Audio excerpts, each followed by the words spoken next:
memperingati Hari Film Nasional yang ke-76 yang hari ini didasarkan atas lahirnya film Darah dan Doa yang baru saja kita tonton bersama, karya seorang sutradara, bapak perfilman Indonesia dan juga pahlawan nasional, yaitu Haji Usman Ismail.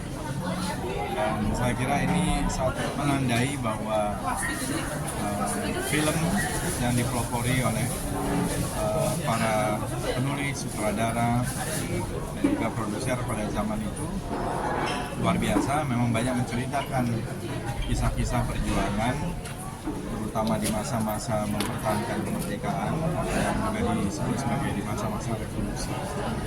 Terutama kalau kita lihat tadi film Darah dan Doa itu setting pada cerita di tahun-tahun 48, 49, satu masa-masa yang sangat menentukan nasib Indonesia, karena kita menghadapi, dilihat dari ceritanya, berbagai tantangan dari dalam negeri maupun luar negeri, upaya Belanda kembali untuk menjajah, tapi di sisi lain ada Partai Komunis Indonesia yang memberontak pada bulan September 1948 di scene awal kalau kita lihat.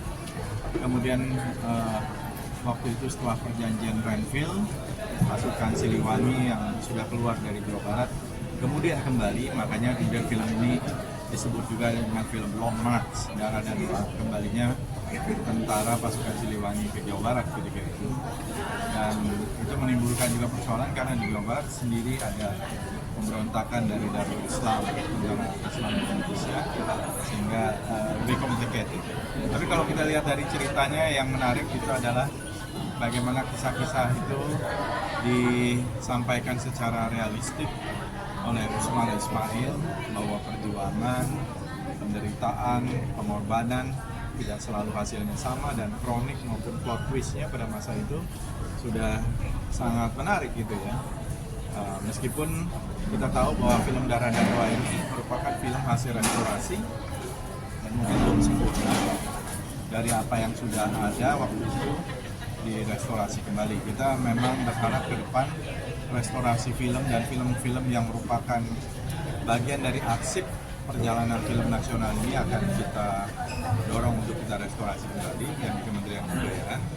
Memang kita melakukan juga kerjasama untuk merestorasi film, dan kita harapkan film-film yang telah direstorasi ini bisa ditonton juga oleh publik.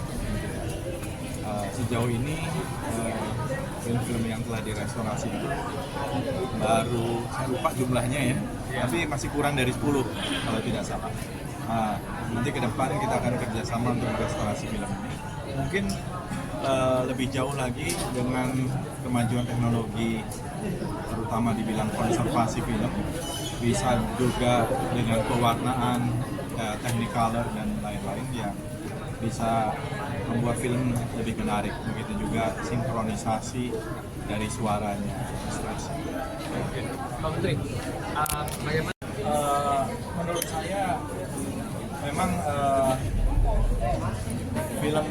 film yang ada di tahun 50-an itu, karena kondisi kita mungkin di dalam penyimpanan itu kurang sesuai dengan standar di dalam archiving gitu ya, sehingga banyak yang rusak.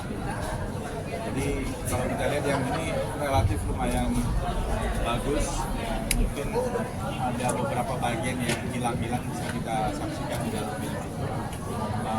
Juga suaranya mungkin tidak konsisten ya, ada yang seperti suara di dalam studio, tapi itulah hasil dari film-film lama.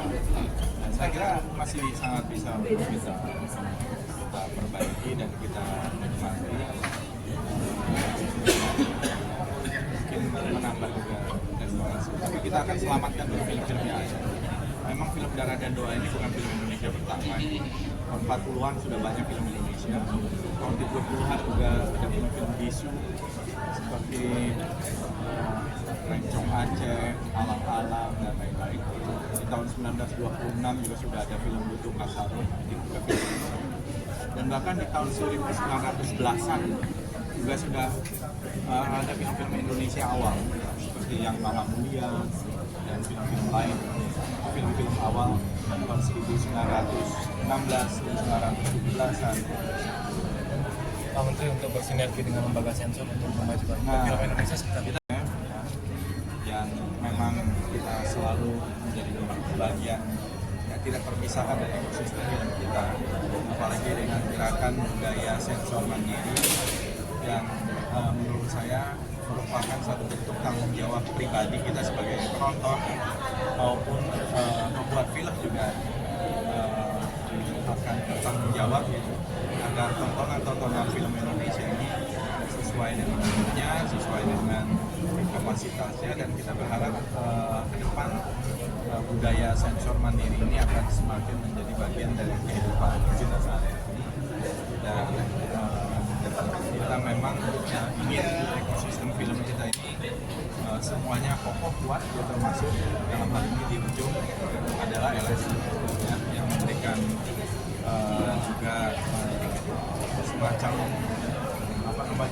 penilaian akhir tentang sebuah pertontonan. Yang kita harapkan juga tontonan-tontonan itu juga bisa menjadi tuntunan gitu ya, bukan hanya sekedar cerita plot twist yang bisa mendatangkan banyak audiens, tetapi juga bisa menjadi tuntunan. Ini yang kita harapkan. Kisah-kisah yang disampaikan oleh Usmar Ismail itu banyak sekali kronik di sekitar revolusi yang menjadi tuntunan dan juga pelajaran sejarah bagi kita. Ya, misalnya film-film beliau tadi seperti Darah dan Doa, termasuk 8 Penjuru Angin, apalagi ya, banyak sekali ya, yang film-film sejarah, termasuk film-film yang kemudian komersil seperti Tiga Darah, itu memberikan banyak informasi. Dan seperti kita dibawa ke tahun 50-an, settingnya seperti itu, layaknya. Kemudian kalau kita lihat di rumah-rumah, furniture-nya seperti apa, pajangannya seperti apa, itu juga hal-hal yang menarik untuk memperlihatkan bagaimana unsur-unsur budaya juga selalu tergambar di dalam setiap film. Mungkin Pak Wamen, Pak Anas.